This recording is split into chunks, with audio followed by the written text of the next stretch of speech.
Bella Magazine's Arts and Culture Cover Party Red Carpet, and I am joined by someone who I love. I like to see her work, and now tonight we're all going to witness it as well. She is Bella's creative director, Jessica. Hi, nice to see you, Jonathan. Of course. As always. I know, right? It's always a good time when we meet up. Yes. So tonight is very special because you're going to be sharing 8 minutes to freedom, something that you put together.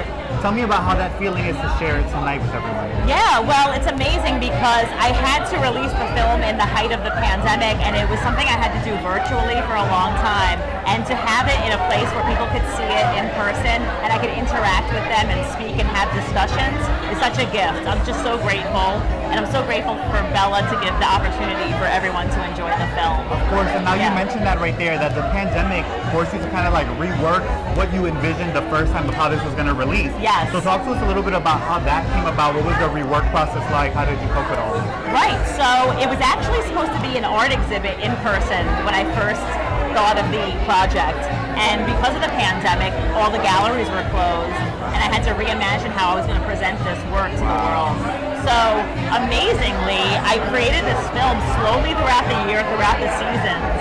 All the artwork you would see in different nature settings throughout the seasons, and it speaks to the transformative message in the film, I think, as well. It became sort of a blessing in disguise that I could share it this way, because now it could live on in another way. It doesn't have to be just in a physical space. It can reach people around the world at all times. And it is living in many spaces. If people don't know, Jess released it in like a Zoom private event with a lot of people that just like loved you and wanted to see it as well and supported it. And now it's gone on to go to win festivals. It's being shown tonight. How has it been to be on this journey and see your baby kind of grow? Yeah, it's amazing. I wrote and composed the music to this film as well, which has been a talent of mine that I haven't quite put out into the world much yet. And I feel like it's actually brought that to the forefront because it's winning soundtrack awards in many countries. And it's just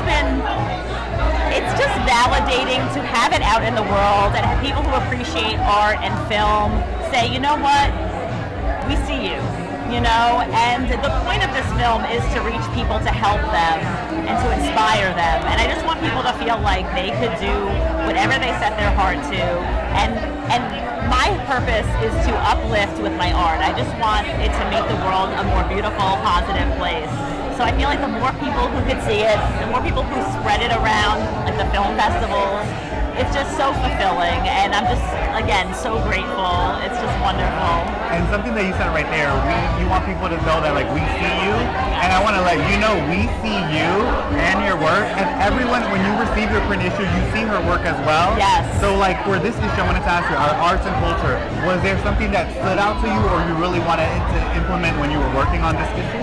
Well, I actually took the opportunity to do a photo shoot for me to show myself as an artist in this issue, because I had the opportunity to write about this exhibit in depth, and it was something I really had to pull from within, like how was I going to describe this body of work, because it's visual. I communicate very visually, so to put it into words and tell the story was like another level of exploring the work even for myself. And I also worked with I live in Staten Island, New York, and I had a Staten Island photographer, makeup artist, and hair do like a glam squad thing for me, and we went to a Staten Island park and did these beautiful portraits that I feel like just brought the work full circle. And, in a way, I could put my artwork out into the world, but then when I step into it as the person, as the creator, it's like a next step of like just interaction and giving it.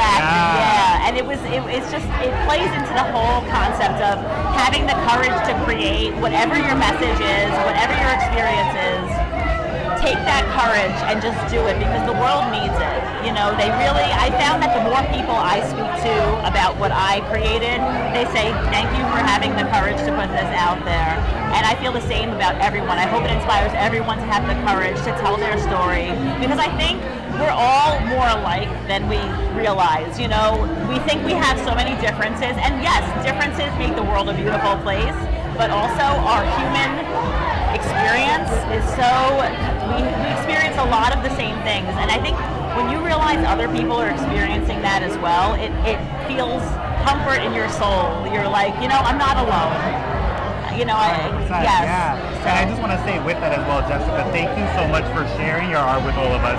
And with that, I hope you enjoy as well the cover party. Yes, thank you, Jonathan. Thank you, Bella readers. We love you.